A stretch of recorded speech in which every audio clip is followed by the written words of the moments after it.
Hey guys, hi. So in the last classes what we have done so far is we have understood RBC समझ लिया, WBC समझ लिया और WBC के type समझ लिए। फिर हमने ये भी समझ लिया कि दो तरह के सेल्स का फंक्शन क्या है। अब एक लास्ट तरह का सेल बचा था विच इज़ प्लेटलेट्स। ना प्लेटलेट्स को थ्रोम्बोसाइट्स भी कहते हैं। थ्रोम्बोसाइट्स क्यों कहते हैं? बिकॉज इसका काम है ब्लड क्लॉटिंग कराना। ठीक है, सबसे पहले एकदम नॉर्मल चीज़ों की बात करते हैं। नॉर्मल चीज़ों की मतलब कि भाई ये होता क्या है। So these are cell fragments. देखो ये भी टोटल सेल्स नहीं है, इसीलिए इसको भी डॉक्टर्स क्लिनिशियंस सेल नहीं कहना चाहते। हम इसको थ्रोम्बोसाइट्स कह देते हैं, but clinicians do not want to call it thrombocytes because exactly ये सेल फ्रैगमेंट्स हैं। अब ये सेल फ्रैगमेंट्स बने कैसे? तो वंस अगेन बनेंगे तो भाई एक ही जगह विच इज़ आपका बोन मैरो में। अब देखो ये बोन मैरो से ब्लड वेसल में आते कैसे हैं। मान लो ये हमारा ब्लड वेसल है और आपको पता है ब्लड वेसल्स में थोड़े बहुत स्पेसेस, कैपिलरीज में स्पेशली ये ऐसे थोड़े थोड़े छोटे छोटे स्पेसेस होते हैं और इन स्पेसेस के थ्रू प्लाज्मा लीक आउट कर सकता है ना। बट इन्हीं स्पेसेस में छिपा होता है एक और capacity which is the capacity of mega karyocyte to embed small amounts of its cytoplasm through this hole। तो ये मान लेते हैं एक मेगा कैरियोसाइट है। मेगा कैरियोसाइट अपना स्मॉल अमाउंट ऑफ साइटोप्लाज्म को इस होल के थ्रू अंदर घुसा रहा है और इस स्मॉल अमाउंट ऑफ साइटोप्लाज्म से माइन्यूट साइटोप्लाज्मिक स्ट्रक्चर्स बनते हैं और इन्हीं साइटोप्लाज्मिक स्ट्रक्चर्स को आप प्लेटलेट्स कहते हैं। इसीलिए मेनी क्लिनिशियंस और doctors are not comfortable calling platelets as cell fragments. ठीक है, अब कितना होगा 1.5 to 3.5 लाख पर मिलीमीटर क्यूब और microlitre. Life span is around 5 to 10 days। अब यहाँ पे एक बात बहुत लोगों के मन में आती है कि ऐसा हमने सुना है कि डेंगू के समय the amount of platelets reduces. Platelets ही क्यों रिड्यूस होता है? देखो dengue is a virus that infects and that can impact the functioning of the bone marrow. अब बोन मैरो में ही आपके सारे सेल्स बन रहे हैं। All the cells, blood cells are formed in the bone marrow. आप आगे जाके मेडिकल स्कूल में पढ़ोगे दैट बोन मैरो में जो हिमेटोपोएटिक स्टेम सेल्स हैं उसमें लीनिएजेस डिसाइड होते हैं। लीनिएजेस मतलब एक हिमेटोसाइटोब्लास्ट एक सेल का नाम है, वो दो सेल बनाता है। वो सेल बनाएगा माइलॉइड सेल या लिम्फोइड सेल।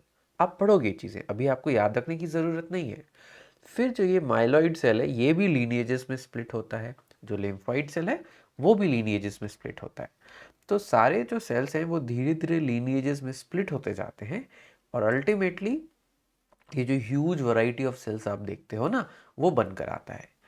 तो प्लेटलेट्स के फॉर्मेशन में जो आपका डेंगू वायरस है that plays a significant harm, significant road block, क्योंकि उसी पर्टिकुलर आपके लीनिएज को ये अफेक्ट करता है। That's one of the reason. ठीक है, नाउ प्लेटलेट्स का काम क्या है? ब्लड क्लॉटिंग कराना। हम हमेशा ऐसे ही डिस्क्राइब करते हैं कि प्लेटलेट्स का काम ब्लड क्लॉटिंग कराना है और ये सही बात भी है। बट बेटा ये मत समझ लेना कि सिर्फ प्लेटलेट्स अकेले ब्लड क्लॉटिंग करा रहे हैं, नहीं। Definitely they play a very important role but they don't play the only role in blood clotting. ठीक है, but yes they would release substances जो ब्लड क्लॉटिंग में इन्वॉल्व होते हैं। अगर प्लेटलेट्स की डेफिशिएंसी हुई तो एक्सेस ब्लड लॉस होगा और अगर एक्सेस ब्लड लॉस हुआ then the organism can suffer kidney failures, heart failures, brain failures and total organ damage. Now platelets also repair factors release करते हैं जो आपके ब्लड वेसल्स को और इवन डैमेज टिश्यू को रिपेयर करने में हेल्प करेगा। तो that is also one of the major role of platelets. अब हमें इस वीडियो में जो मेन टॉपिक है हमारा दैट इज हीमोस्टेसिस। हमें ये समझना है कि प्लेटलेट्स जो अपना काम कर रहे हैं which is formation of blood clot वो किस सिचुएशन में करेंगे, कैसे करेंगे और होता क्या है। नाउ देखो स्टेसिस, इस प्रोसेस को हम कहते हैं stasis, haemostasis. Now what is haemostasis? Stasis मतलब स्टेट, हीमो मतलब ब्लड, ब्लड के नियर बाय कांस्टेंट स्टेट को मेंटेन करना इज हीमोस्टेसिस। अब क्या कह रहे हैं हम, what do we mean when we say state of blood? हमारा मतलब क्या है इस बात से? देखो, ब्लड आपके बॉडी में नॉर्मल सिचुएशंस में अराउंड 5 लीटर्स है। ये 5 लीटर्स ऑफ ब्लड एक nearly constant volume of blood vessels के थ्रू फ्लो हो रही है। ये एक चीज़ है जो बच्चे हमेशा कंफ्यूज होते हैं। देखो, आप केमिस्ट्री में पढ़ते हो ना, P1 V1 is equal to P2 V2, शायद बॉयल्स लॉ या कुछ इसको कहते हैं, आई डोंट रिमेम्बर एग्जैक्टली। वो लॉ सीधा लगा देते हैं यहाँ पे। बट सो आपका मानना होता है कि अगर देखो वॉल्यूम बढ़ा है तो प्रेशर घटेगा, है ना? Pressure is inversely proportional to volume, ये लॉ आप लगाना चाहते हो ब्लड के केसेस में। बट आप एक चीज को मिस कर रहे हो। जब हम वॉल्यूम ऑफ ब्लड की बात कर रहे हैं तो हम अमाउंट, फिजिकल मास या volume of the blood that is circulating with in your body उसकी बात कर रहे हैं।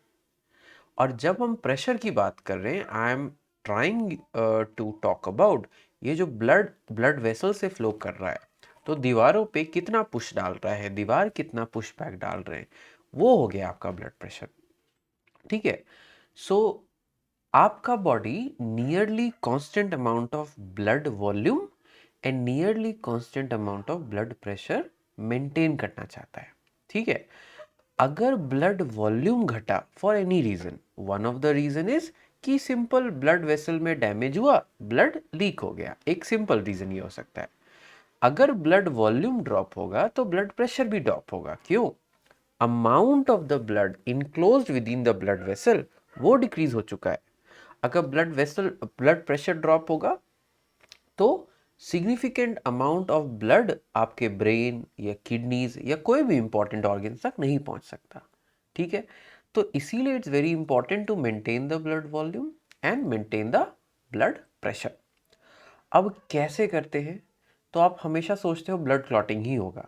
इंडीड ब्लड क्लॉटिंग होगा, but blood clotting is not the first and not the only stage in maintaining the constant volume and pressure of the blood. Blood volume को maintain करना by blood clotting ही एकमात्र तरीका भी नहीं है और पहला तरीका भी नहीं है, दोनों में से कोई नहीं है। तो हीमोस्टेसिस यानी maintenance of constant blood volume happens in 3 stages. What are those 3 stages? एक एक करके पढ़ेंगे। First, a vascular spasm, not splasm, vascular spasm. दूसरा, formation of a platelet plug. तीसरा, थ्रोम्बोसिस और formation of the blood clot. Thrombosis अभी word use नहीं करेंगे, सिंपली बोलेंगे blood coagulation. Don't use the word thrombosis, simply use the word blood coagulation. अब ये 3 steps क्या हैं? What is vascular spasm, what is platelet plug formation, what is blood coagulation? अब आपको ये समझना है कि हो क्या रहा है। देखो, जैसे कोई भी आर्टरी या कोई भी वेन डैमेज होती है किसी भी वजह से, इंटरनल या एक्सटर्नल डैमेज अगर हो रहा है, तो ये जो रप्चर्ड आपके सेल्स है ना, in ruptured cells, in ruptured surrounding tissue के वजह से कोलेजन फाइबर्स एक्सपोज होते हैं। What are collagen fibres? आप एनिमल टिश्यूज में क्या पढ़कर आते हो? That our packing tissue is areolar, areolar connective tissue packing tissue है, ओपन स्पेसेस में प्रेजेंट रहता है, ब्लड वेसल को सराउंडिंग टिश्यू से अटैच करने में हेल्प करता है, and this areolar connective tissue is rich in collagen. जब कोलेजन एक्सपोज होगा ना, और आपके जो डैमेज सेल्स भी डैमेज हुए हैं, तो सबसे पहली चीज़ क्या होती है, ये जो डैमेज सेल्स हैं ये कुछ सब्सटेंसेस को रिलीज करते हैं जिससे जो ब्लड वेसल है उसका डायमीटर छोटा हो जाता है। अब आप बोलोगे डायमीटर छोटा है तो फोर्स बढ़ जाएगा, करने के पीछे मेन रीजन क्या है? Amount of blood flowing through that area. कुछ ऐसे समझ लो, मान लो कोई रोड पे अगर एक्सीडेंट हुआ है तो हम नहीं चाहेंगे ना कि सारी गाड़ियां उसी तरीके से जाए। राइट।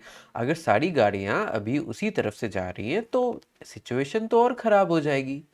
तो अगर मुझे कहीं पे इंजरी हुई है ब्लड, तो मुझे क्या चाहिए, मुझे चाहिए कि amount of blood flowing through that area should be reduced.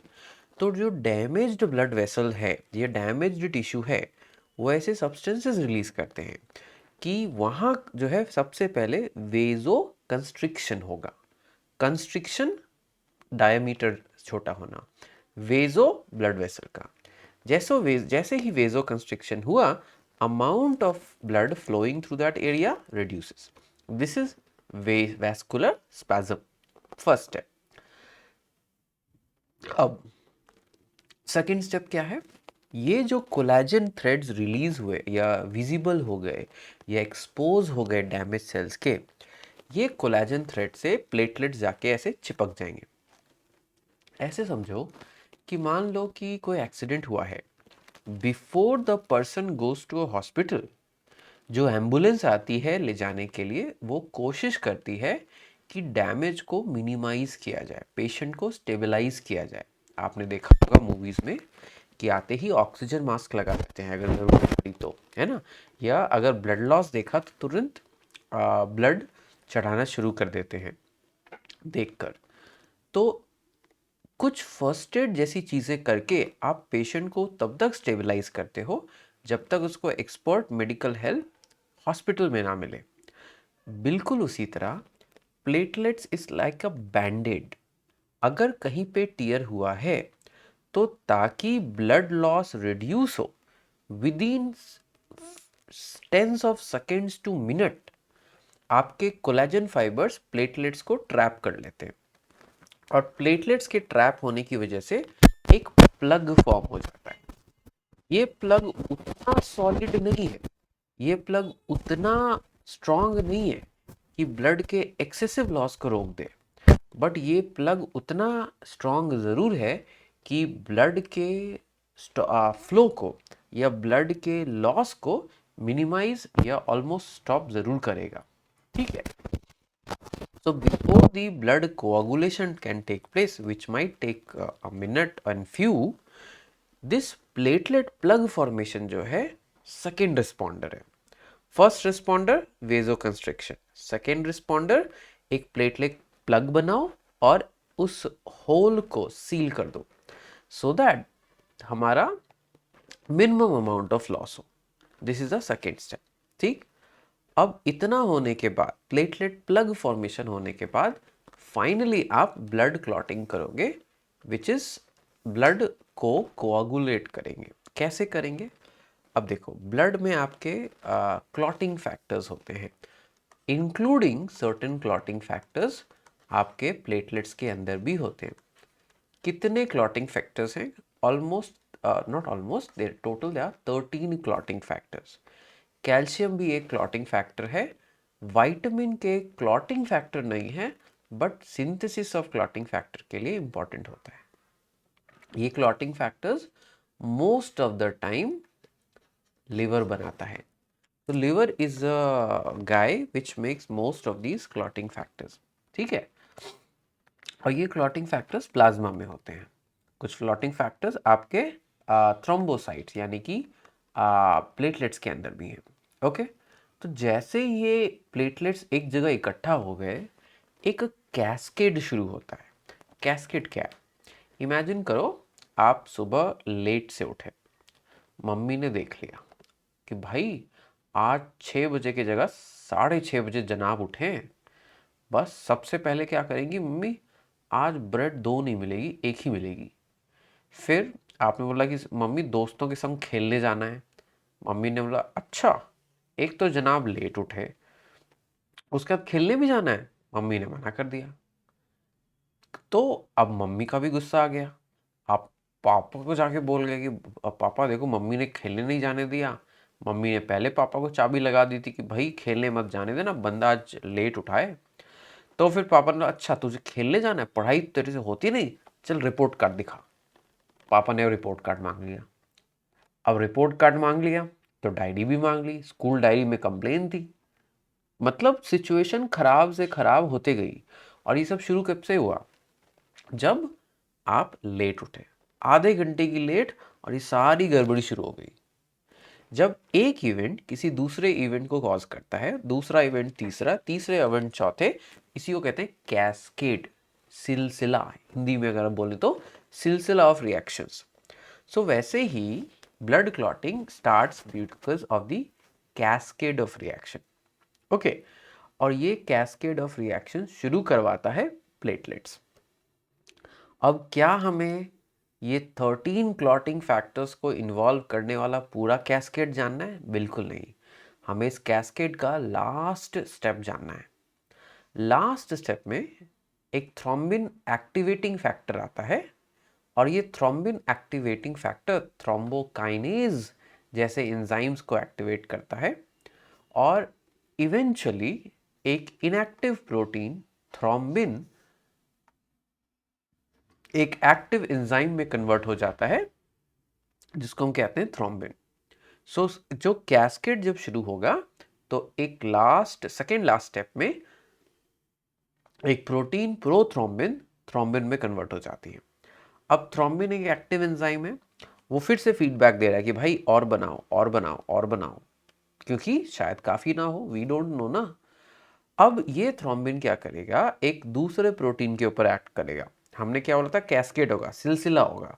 एक रिएक्शन दूसरे को कॉज करेगी, दूसरा तीसरे को, तीसरा चौथे को। तो ये जो थ्रोम्बिन बना, ये फिब्रिनोजन के ऊपर एक्ट करेगा, और फिब्रिनोजन के ऊपर एक्ट करके क्या करेगा, सॉल्युबल फिब्रिनोजन प्रोटीन को insoluble long threads of fibrin में कन्वर्ट करेगा। कुछ ऐसे समझो, मान लो आपको रूम से क्रॉस करना है, और रूम को मैंने रुई से भरा है, कॉटन से भरा है। तो अगर कॉटन से भरा है तो आप कॉटन के थ्रू रास्ता बना के चल सकते हो। ठीक वैसे ही ये जो फिब्रिन का प्रोटीन था ना, ये सॉल्युबल था, तो इसके थ्रू ब्लड, तो ये ब्लड के फ्लो को रोकता नहीं था, आरबीसीज को भी नहीं रोकता था।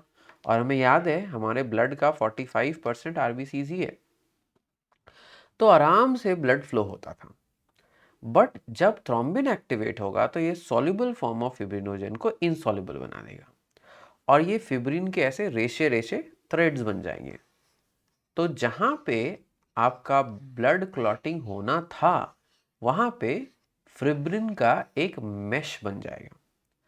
अब ये मेश क्या करेगा, मेश आरबीसीज को ट्रैप करना शुरू करेगा। तो ये मेश स्टिकी होंगे और आरबीसीज को ट्रैप करना शुरू करेंगे। अब एक बात समझो बेटा, प्लेटलेट भी तो ट्रैप हुआ था, तो प्लेटलेट ट्रैप हुआ था तो इतनी बड़ी बात नहीं थी, आरबीसी ट्रैप हुआ तो इतनी बड़ी बात क्यों हो गई? क्योंकि प्लेटलेट का अमाउंट 1.5 to 3.5 लाख पर माइक्रोलीटर है। आरबीसी का अमाउंट कितना है? 5.4 मिलियन, 54 लाख, है ना। एवरेज देखो तो एक तरह से 25 गुना ज़्यादा। तो प्लेटलेट का ट्रैप होना इसीलिए बैंडेड है, क्योंकि वो एक टेम्पररी और छोटा सॉल्यूशन है। आरबीसी का ट्रैप होना एक बड़ी बात है, क्योंकि आरबीसी छोटे मोटे अमाउंट में नहीं है, वो सिग्निफिकेंट क्वांटिटी में वहाँ पाए जाते हैं। सो these RBCs get trapped in the fibrin threads, and finally this is what they call the clot. ये पिक्चर बहुत अच्छी फिजियोलॉजी की बुक से आप देख सकते हो, ये माइक्रोग्राफ में कैसे फिब्रिन के थ्रेड्स आरबीसीज को ट्रैप कर रहे हैं। सो धीरे धीरे आरबीसी और इस फिब्रिन की थ्रेड से आपने एक मेश बना लिया है, एक स्ट्रॉन्ग मेश बना लिया है, जो ब्लड क्लॉटिंग को बहुत ही स्ट्रांगली रोक लेगा। ठीक है, अब जब मैंने ब्लड क्लॉटिंग को रोक दिया, बीच में कुछ टिश्यू फ्लूइड भी ट्रैप हो गया होगा, मुझे उसकी कोई ज़रूरत नहीं है, मुझे प्लाज्मा से क्लॉटिंग फैक्टर्स चाहिए, मिल गया। तो अब क्या होगा, ये जो फिब्रिन थ्रेड्स हैं ये इवेंचुअली कॉन्ट्रैक्ट करते हैं। तो ये जो मेश बना ये कॉन्ट्रैक्ट करेंगे। अब कॉन्ट्रैक्ट करेंगे तो जो थोड़ा बहुत क्लॉटिंग फैक्टर्स था वो तो यूज़ हो गया, लेकिन ये जो फ्लूइड है ना, ये बाहर की तरफ इजेक्ट होगी, या आप कह सकते हो बेटर वर्ड होगा लूजन आउट होके बह जाएगी। इसी फ्लूइड को जो बाहर कंट्रैक्शन ऑफ द क्लॉट के कारण जनरेट होता है, इसको कहते हैं पस आम भाषा में। और पस एक्चुअली क्या है, इट्स टेक्निकली कॉल्ड सीरम। क्यों? क्योंकि जितने क्लॉटिंग फैक्टर्स थे वो आपने इस्तेमाल कर लिए, अब क्लॉटिंग फैक्टर्स तो बचे नहीं, तो पस इज और serum is plasma minus clotting factors. क्यों ऐसा हुआ? क्योंकि आपने उसका इस्तेमाल कर लिया, ठीक है, and as a result the blood loss has reduced. अब कभी कभी क्या होता है, अनब्रोकन ब्लड वेसल में थ्रोम्बोसिस हो गया, यानी ब्लड क्लॉसिस हो गया, that is called a thrombus. अगर ये blood clotting unbroken blood vessel में हुआ तो बोलेंगे थ्रोम्बस हो चुका है। और अगर ये ब्लड क्लॉट उस ब्लड वेसल से डिटैच होके ब्लड कैपिलरी में फ्लो करने लगा, तब ये और बड़ी बात बन जाती है। क्यों? क्योंकि अगर ये नैरो कैपिलरी में जाएगा और वहां पे कुछ ब्लॉक कर गया तो उसको बोलेंगे इम्बोलस। सो आम सिचुएशंस में blood clotting should only happen when there is a real injury. But real injury नहीं होते हुए इंटरनल ब्लड क्लॉटिंग हो गई और ये ब्लड क्लॉट डिटैच होकर छोटे कैपिलरीज में फ्लो करने लगा, तो छोटे कैपिलरीज में ब्लड फ्लो रिड्यूस हो जाएगा, दैट इज कॉल्ड इम्बोलस। अब इम्बोलस इज रियली डेंजरस जब ये इम्बोलस पल्मोनरी आर्टरी में पहुंच जाए। What is pulmonary artery? अगर आप थोड़ा भूल चुके हो तो मैं आपको याद दिला दूं। Pulmonary artery supplies deoxygenated blood DOB from heart to lungs so that lungs उसमें ऑक्सीजन ऐड करके ऑक्सीजनेटेड ब्लड को वापस हार्ट को भेज सके। बट अगर किसी वजह से ये इम्बोलस पल्मोनरी आर्टरी को जैम कर देगा तो क्या होगा? ऑक्सीजन डिलीवर नहीं हो पाएगा, क्योंकि लंग्स के पास ऑक्सीजनेशन के लिए ब्लड कभी पहुंचा ही नहीं बेटा। That is a very severe condition, ठीक है। सो इसीलिए one should lead a healthy life, क्योंकि देखो कोलेस्ट्रॉल जैसी चीज़ें they might increase the chances of internal blood clotting. So people should lead a healthy and a active life. यानी अगर आप एक स्टूडेंट हैं, एज अ स्टूडेंट भी आपको समय निकाल के दिन का थोड़ा हिस्सा एक्टिव होना चाहिए।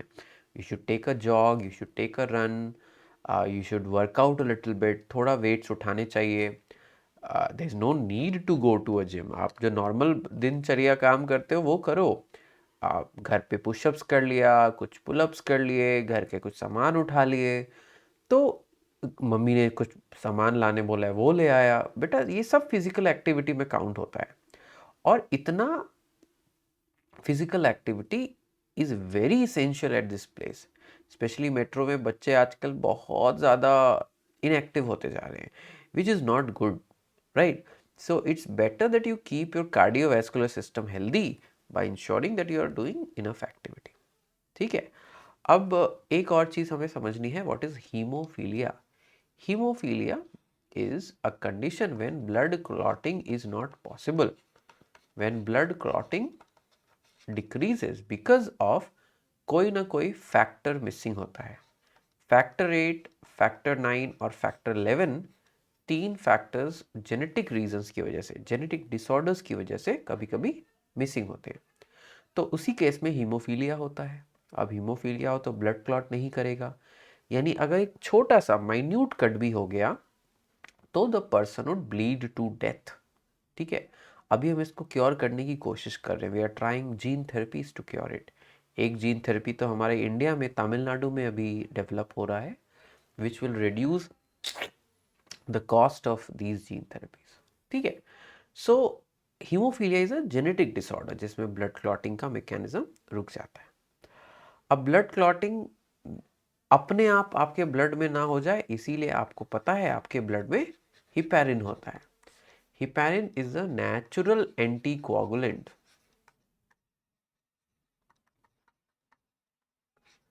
आपका ब्लड जरूरत से ज्यादा क्लॉट ना हो और अपने आप क्लॉट ना हो, that is why your body has और सिक्रीट्स हिपैरिन।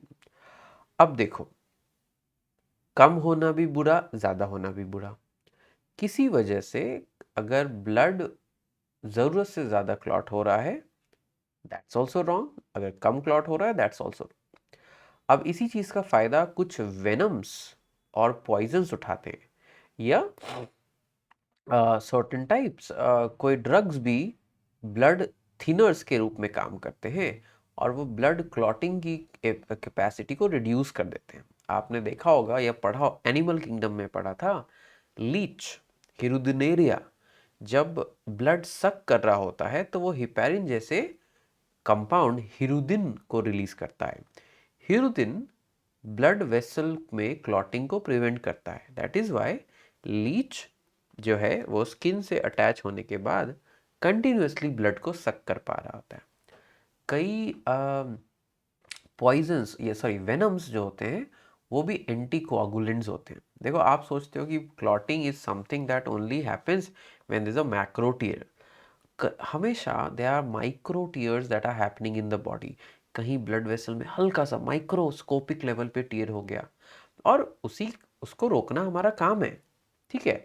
बट ये जो कुछ स्नेक के वेनम्स होते हैं ये एंटी कोआगुलेंट्स की तरह काम करते हैं। तो जो रिपेयर मैकेनिज्म थी ना बॉडी की, जो एक्स्ट्रा लॉस ऑफ ब्लड को प्रिवेंट करती थी, वो कम हो गया एंड इस वजह से people die because of that. Okay, some poisons sorry some venoms they work like this, ठीक है। So that is why it's important to understand the way and deal with it appropriately. Okay, now so blood clotting is a natural process which prevents undue wastage of the blood, but if it happens too much that's a problem. That is why we should lead a very healthy life so that unnatural increased blood clotting does not happen. If due to genetic reasons हमारे पास clotting factors नहीं है, that's also a problem. Or as of now we are developing gene therapies to cure it. Naturally heparin is a anticoagulant ताकि blood unnecessarily clot ना हो। और फिर हमने पढ़ा कि हिरुदिनेरिया मेडिसिनालिस एक लीच का नाम है जिसको आजकल डॉक्टर्स भी इस्तेमाल करते हैं sometimes to cure internal bleeds के लिए, इंटरनल ब्लीड्स को सक आउट करने के लिए उसका इस्तेमाल करते हैं बिकॉज हिरुदिनेरिया एक एंटी कोआगुलेंट देके आपके ब्लड को क्लॉट नहीं करने देता, ठीक है। So this is what we talked about in the problems associated with the platelets. देखो लिम्फ के बारे में हम ऑलरेडी बात कर चुके हैं बट फिर भी because it is included I will briefly cover it once again. Lymph बन कहाँ से रहा है? वी अंडरस्टैंड कैपिलरीज जो होते हैं दे आर लीकी। लीकी बोले तो उनके वॉल्स में थोड़े होल्स होते हैं, दीज आर द होल्स। आप इसे एज अ होल इसे इमेजिन कर सकते हो। इसी होल से क्या होगा, plasma and some cells like monocytes or like neutrophils can come out. जब वो ये प्लाज्मा और सम रेस्ट्रिक्टेड सेल्स बाहर आ जाते हैं आपके ब्लड कैपिलरी से, तो आप इसे कहने लगते हो टिश्यू फ्लूइड या इंटरस्टिशियल फ्लूइड, ठीक है। टिश्यू फ्लूइड क्यों बोला? क्योंकि टिश्यू स्पेस में है। Okay, interstitial same logic. So जब ये प्लाज्मा लीक आउट होके टिश्यू या इंटरस्टिशियल स्पेस में आ जाए then I call it the tissue fluid or interstitial fluid. अब मुझे भी पता है कि भाई मैं ऐसे ही टिश्यू फ्लूइड या इंटरस्टिशियल फ्लूइड को आने नहीं दे सकता बाहर। अगर मैं इसे आने दे रहा हूँ तो सारा ब्लड खत्म हो जाएगा ना, 5 लीटर ही तो ब्लड है बॉडी में। अगर सारा प्लाज्मा लीक होते रहा तो एक समय के बाद क्या होगा? खत्म, कहानी done, the and. So I should have a mechanism to collect this tissue fluid and take it interstitial fluid or tissue fluid and take it back to the blood vascular system. ये blood और lymphatic system के connection समझने समय हमने एक बार पढ़ा था। तो हमारे पास स्पेशल वेसल्स हैं जिनको हम कहते हैं लिम्फ वेसल्स। लिम्फ वेसल्स क्या करेंगे, वो इसी टिश्यू फ्लूइड को कलेक्ट करते हैं और इस टिश्यू फ्लूइड को कनेक्ट करके सबसे पहले लिम्फ नोड्स के पास ले जाते हैं लिम्फ नोड से गुजारते हुए शोल्डर रीजन में जो 2 वेन्स हैं हमारे, उन वेन्स में ड्रॉप कर देते हैं। सो पूरी बॉडी से there is a right lymphatic system जो upper right part of the body से आपके ब्लड सॉरी लिम्फ को कलेक्ट करता है। There is a left lymphatic system जो रिमेनिंग ऑफ द बॉडी से lower body and the upper left part of the body से lymph connect करता है टिश्यू फ्लूइड को। द मोमेंट टिश्यू फ्लूइड इस वेसल के अंदर आ गया तो बोलेंगे नाउ इट इज लिम्फ, और सारा लिम्फ को कलेक्ट करके लिम्फ नोड्स के थ्रू गुजारते हुए आपके वेन्स में यानी ब्लड वैस्कुलर सिस्टम में वापस ड्रॉप कर देता है। अब आप समझो ये कितनी कमाल की बात है, कितना कमाल का कनेक्शन है यहाँ पे। देखो हम पढ़ेंगे इम्यून सिस्टम में बहुत जल्दी कि लिम्फ नोड जो है वहाँ पे आपके इम्यून सेल्स वेट कर रहे होते हैं कि लिम्फ आएगा, मैं उसे अपने सीसीटीवी कैमरे से देखूंगा और अगर मुझे दिख गया कि पैथोजन है तो पकड़ के बी सेल और टी सेल को एक्टिवेट करूंगा। बी सेल और टी सेल क्या थे?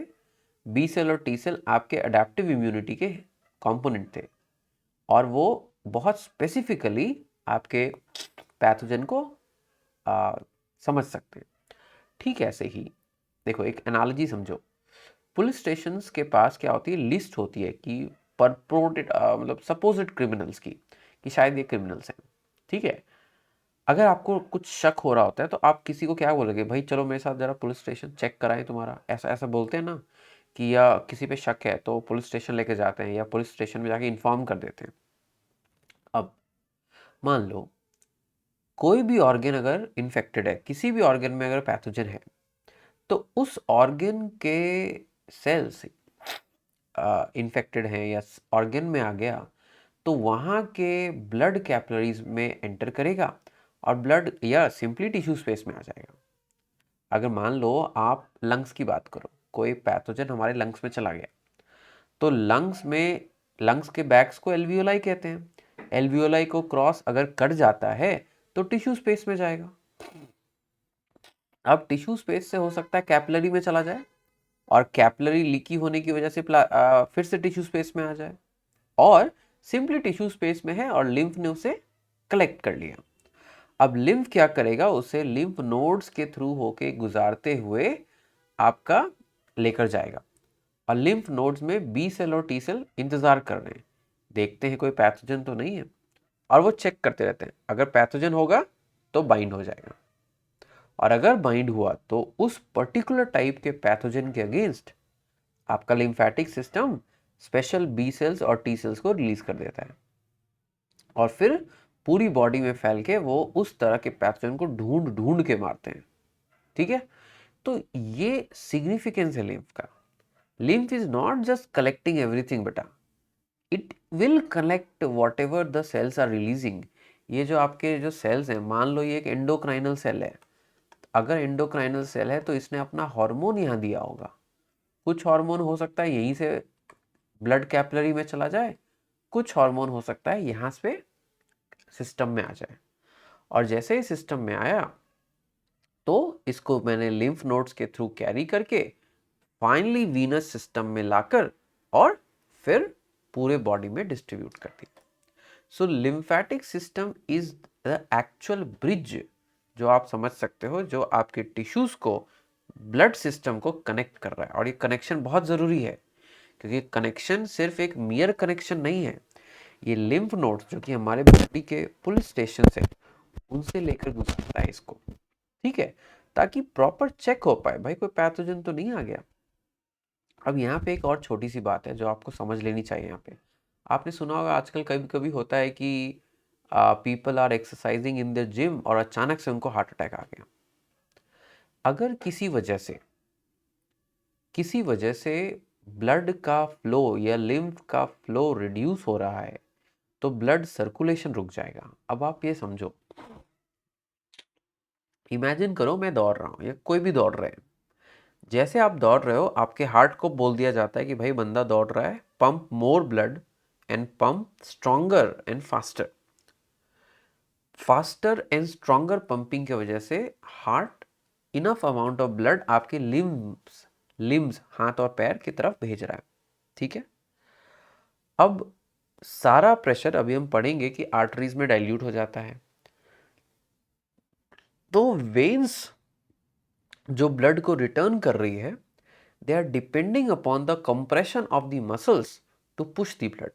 जैसे अभी अगर मेरे हाथ हिल रहे हैं, तो जब मेरे हाथ के मसल्स कॉन्ट्रैक्ट और रिलैक्स कर रहे हैं, तो जो लिम्फ है या वेन्स है, उनका जो फ्लूइड है वो फ्लो हो रहा है आगे की तरफ।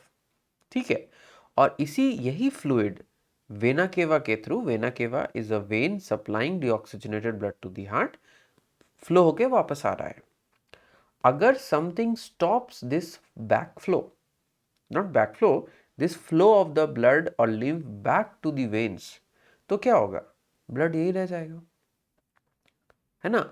तो अगर मैं ट्रेडमिल पे दौड़ रहा था, treadmill is a walking machine, दौड़ रहा था और अचानक से रुक गया, तो क्या होगा कि मेरा हार्ट तो अभी भी हाई अमाउंट ऑफ ब्लड को पंप कर रहा है, लेकिन अब ब्लड वापस नहीं आ पा रहा, लिम्फ वापस नहीं आ पा रहा। और जब भी ऐसा होगा तो क्या होगा? हार्ट के पास अगर ब्लड ही नहीं आ रहा, तो ऑक्सीजनेशन के लिए किसे भेजेगा? Who will it send for oxygenation? As a result क्या होता है? People suffer from heart attacks. ठीक है, विल इलेबोरेट ऑन दिस, ये थोड़ा और समझ में आएगा जब आप हार्ट और ब्लड वेसल को समझ लोगे। ठीक है, so this is very important. अगले क्लास में थोड़े पाथ्स के बारे में पढ़ेंगे, दैट ह्यूमंस शुरू करने के पहले फिश में, एम्फीबियन में, रेप्टाइल में किस तरह के सिस्टम्स है और उन सिस्टम्स को कैसे ऑपरेट किया जाता है। ठीक है, ओके गाइस, एक और चीज़, सॉरी मैं भूल ही जाता ऑलमोस्ट। एनसीईआरटी एक और लाइन लिखती है अबाउट लैक्टियल्स। लैक्टियल्स क्या है बेटा? Lacteals are these special lymph vessels जो आपके स्मॉल इंटेस्टाइन के विलाई में है। अगर आपको 10th ग्रेड याद है, तो आपका जो स्मॉल इंटेस्टाइन है, जहाँ मेजर डाइजेशन हो रहा होता है, उसका सरफेस स्मूथ नहीं होता, ऐसे फोल्डेड होता है। इस फोल्डेड सरफेस को जब देखा, तो इस फोल्डेड सरफेस के अंदर ऐसे फिंगर लाइक प्रोजेक्शंस होते हैं। इन फिंगर लाइक प्रोजेक्शंस को आप कहते हो विलाई। इस विलाई को भी अगर बड़ा करके देखा, तो इस विलाई के ऊपर ऐसे सेल्स हैं और सेल्स में साइटोप्लाज्मिक प्रोजेक्शंस हैं, जिसको हम कहते हैं माइक्रोविलाई। विलाई और माइक्रोविलाई में कंफ्यूज मत होना। Villi is a finger-like projection formed by the folding of the uh, tissues. Microvilli is a cellular structure formed by the folding of the plasma membrane and the cytoplasm. अब villi और microvilli में एक खास बात आपको क्या समझनी है, जो माइक्रोविलाई है ना, वो तो सेल है, बट विलाई तो टिश्यू है। यहीं पे आपके ब्लड कैपिलरीज रहते हैं, सो दैट वो इंटेस्टाइन से चीज़ों को ऑब्जॉर्व कर सकें। बट वहाँ पे लिम्फ कैपिलरीज भी होता है, और लिम्फ कैपिलरीज जिनको आप लैक्टियल्स कहते हो, वो फैट एब्जॉर्प्शन में बहुत ज़्यादा इंपॉर्टेंट होता है। ये एक छोटा सा पॉइंट है जो एनसीईआरटी मेंशन करती है और हम हमेशा इसको स्किप कर देते हैं। तो what are lacteals? They are small lymph capillaries जो विलाई के अंदर होते हैं और फैट एब्जॉर्प्शन में बहुत मेजर रोल प्ले करते हैं। ठीक है, चलो, so this is what we have done. And next class में heart and the various types of the systems pathways पढ़ेंगे और इस चैप्टर को आगे लेकर जाएंगे। Take care, bye bye.